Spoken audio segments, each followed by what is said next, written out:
नमस्कार साथियों, welcome to my YouTube channel Sundaram mathematics point. साथियों, आज हम जिस पॉइंट पर बात करने के लिए आए हैं वो मैथमेटिक्स का एक बहुत ही रोचक तथ्य है।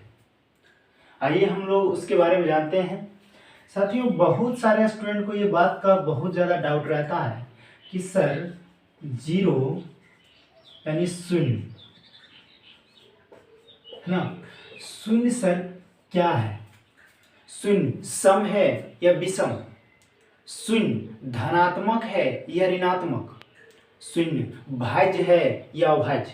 इन सभी पॉइंट पर बात करने के लिए आज हम आए हुए हैं। साथियों, आइए हम लोग बात कर लेते हैं कि ये शून्य आखिर क्या होता है। तो सबसे पहला पॉइंट हमारे पास है कि शून्य यानी जीरो, यानी शून्य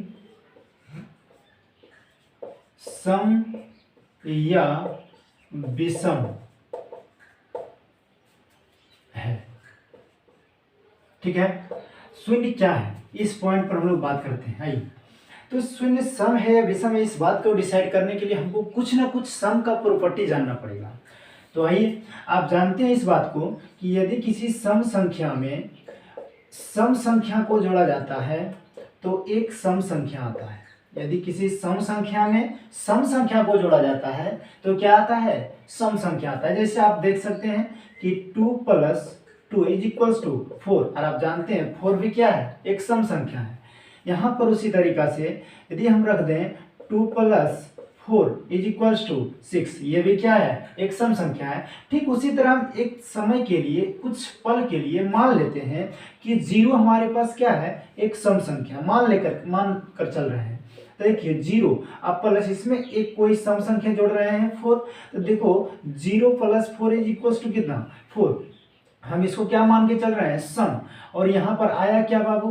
तो आया यहाँ पर सम।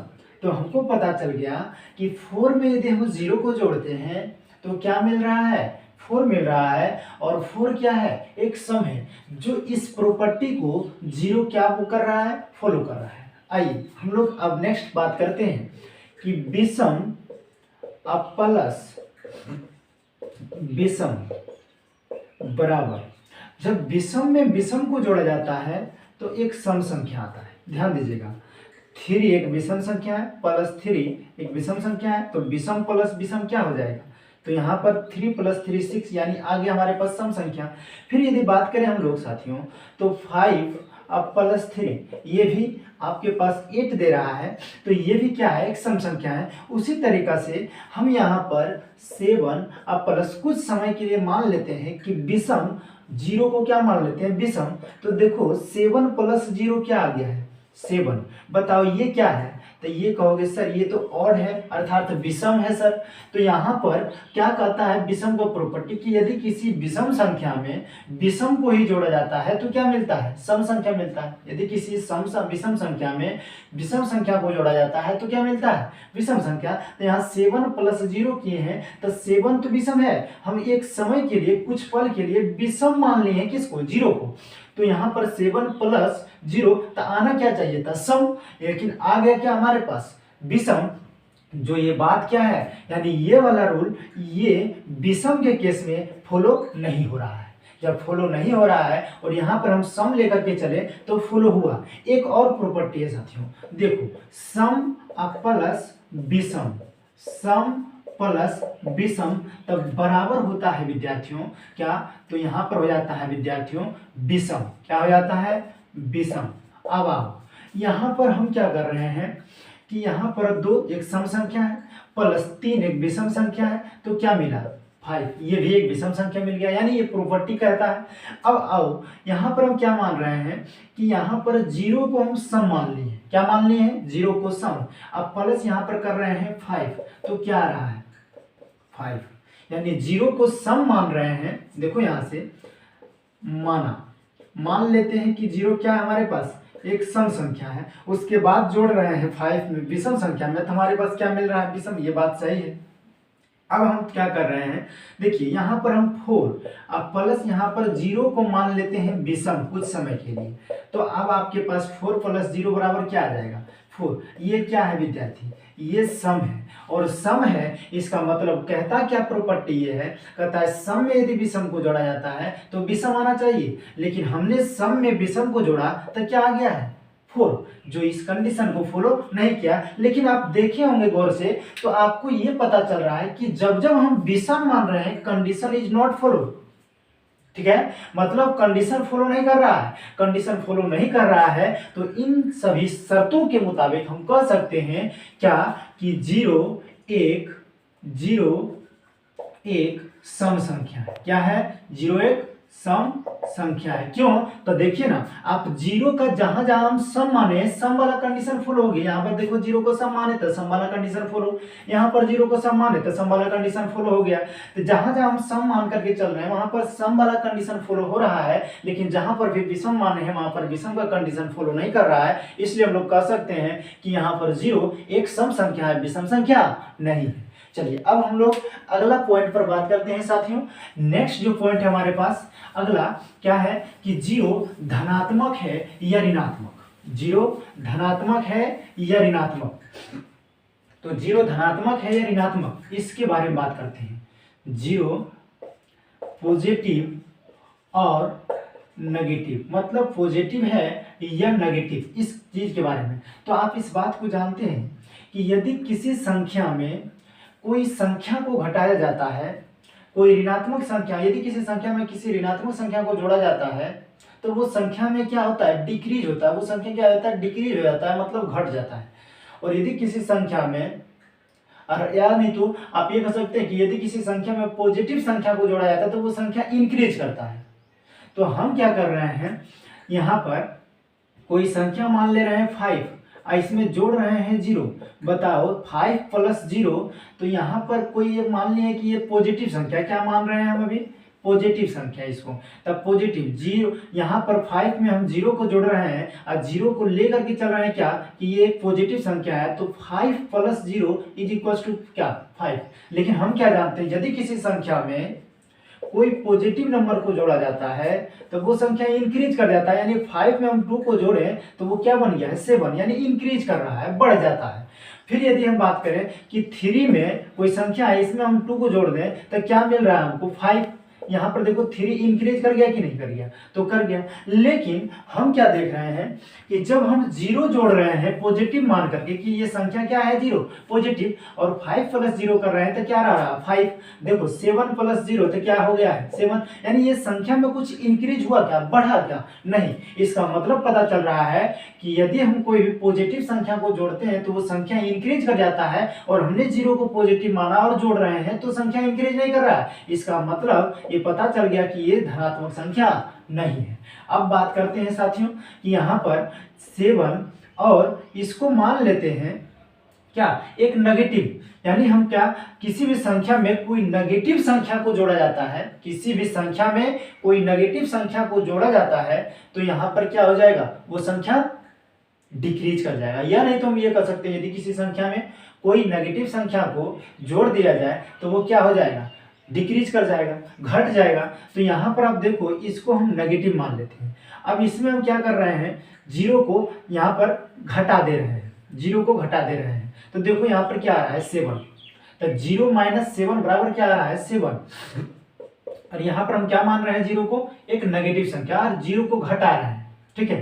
तो घटा रहे हैं तो देखो यहाँ से 8 - 0 बराबर क्या हो गया है 8। तो बताओ, कहता है यदि किसी संख्या में कोई भी संख्या को घटाया जाए, कि यदि कोई संख्या में किसी संख्या को घटा दिया जाए तो वो संख्या डिक्रीज कर जाता है, मतलब घट जाता है। बताओ 8 में हम 0 को घटा रहे हैं, क्या घट रहा है ये संख्या, नहीं घट रहा है। जब नहीं घट रहा है इसका मतलब ये पता चल रहा है जब हम इसको नेगेटिव संख्या मान करके चलें और घटा रहे हैं तो ये संख्या नहीं घट रहा है, और ना ही यहाँ पर 0 पॉजिटिव मान करके चल रहे थे, और इसको जब हम जोड़ रहे थे तो ना ही ये इंक्रीज कर रहा है और ना ही ये डिक्रीज कर रहा है। इसका मतलब यहाँ से पता चल गया कि ये संख्या जो 0 है ये ना ही पॉजिटिव है और ना ही नेगेटिव है। दैट इज हम लोग कह सकते हैं कि 0 क्या है, 0 एक उदासीन संख्या है। क्या है, उदासीन संख्या है।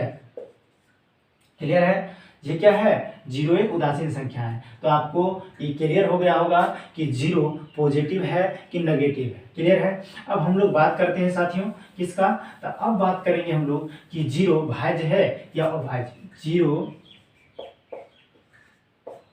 भाज्य या अभाज्य, आइए भाज्य है या अभाज्य है, ठीक है, इस पॉइंट पर। तो आपको पता होगा साथियों कि किसको हम लोग कहते हैं भाज्य संख्या और किसको कहते हैं अभाज्य संख्या। तो आपको यहाँ से स्पष्ट पता चल रहा होगा कि ऐसे भी आप जानते हैं कि दुनिया में सबसे छोटी अभाज्य संख्या कौन सा है, तो आप जानते हैं 2 है। इसका मतलब सर 2 से तो छोटा कोई भी अभाज्य संख्या हो ही नहीं सकता है। तो पहले पॉइंट से हमको क्लियर हो रहा है कि ये जीरो जो है अभाज्य तो नहीं होगा, क्योंकि दुनिया में सबसे छोटा कोई अभाज्य संख्या है तो वो है 2। तो बताओ 2 यदि है तब तो जीरो का बात ही नहीं, क्योंकि 2 से तो छोटा जीरो है। अब छोटा जीरो है इसका मतलब अभाज्य नहीं होगा, ये क्लियर हो गया है। अब हम लोग बात करते हैं भाज्य के बारे में। भाज्य हम लोग कैसे सीखेंगे, कैसे जानेंगे कि ये भाज्य है।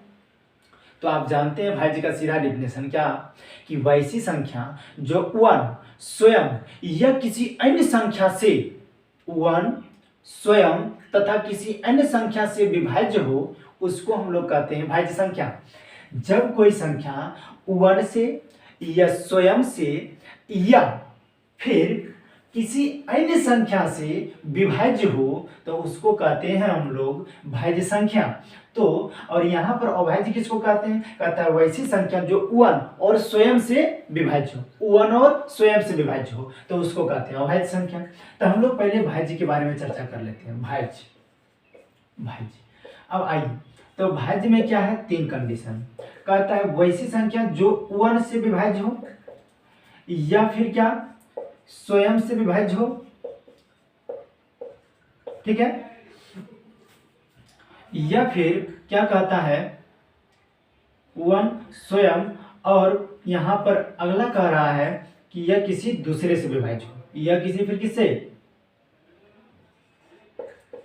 दूसरा संख्या से क्या हो, विभाज्य हो, तो उसको हम लोग क्या कहते हैं, तो उसी को हम लोग कहते हैं भाज्य संख्या। उसी को क्या कहते हैं, भाज्य संख्या। तो बताओ यहाँ पर 1/0 ये क्या हो जाएगा, तो विभाज्य होगा सर, तो 0 हो जाएगा।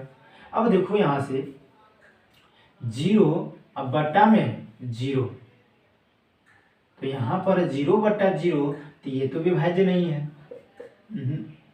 अब फिर यहाँ पर 0 अब बट्टा में, या देखो 0 अब बटा में 0 और यहाँ पर 0, अब कोई भी संख्या लीजिए 2, तो इससे तो ये विभाज्य हो जाता है, यानी दो में 0 बार में लगाएंगे तो ये तो कट जाएगा, ये यहाँ 1 से भी कट जाएगा। लेकिन देखो यहाँ से 0 से ये कटेगा क्या, बताओ, 0 से तो नहीं कटेगा।